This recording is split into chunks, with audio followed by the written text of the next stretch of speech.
ബ്രഹ്മമംഗലം മഹാദേവ ക്ഷേത്രത്തിലെ തിരുവുത്സവത്തോടനുബന്ധിച്ച് ബ്രഹ്മമംഗലം ഗ്രാമീണ ആർട്സ് ക്ലബിന്റെ ആഭിമുഖ്യത്തിൽ നടത്തിയ 27ാമത് കാവടി ഘോഷയാത്ര വർണ്ണാഭമായി.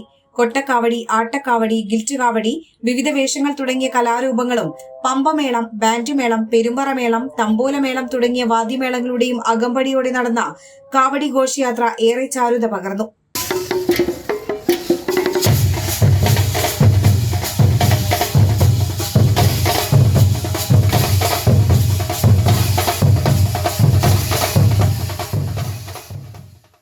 വിവിധ ജില്ലകളിൽ നിന്നുള്ള 200-ൽ പരം കലാകാരന്മാർ കാവടി ഘോഷയാത്രയിൽ അണിനിരന്നു.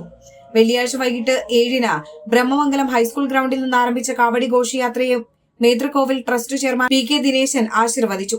ക്ലബ്ബ് രക്ഷാധികാരി Sushin Kumar, president K P Jayaprakash, vice president Manoj, V K Rajeev, M D Raveendran, secretary Santhosh Tharayil, committee അംഗങ്ങൾ തുടങ്ങിയവർ കാവടി ഘോഷയാത്രയ്ക്ക് നേതൃത്വം നൽകി. നൂറുകണക്കിന് ഭക്തജനങ്ങൾ ചടങ്ങിൽ പങ്കെടുക്കാനെത്തിയിരുന്നു. കാവടി ഘോഷയാത്ര മാർക്കറ്റ് ചുറ്റി കുരിശുപള്ളി വഴി രാത്രി മഹാദേവ ക്ഷേത്ര സന്നിധിയിൽ എത്തിച്ചേർന്ന ഭക്തി നിർഭരമായ ചടങ്ങുകളോടെ സമാപിച്ചു.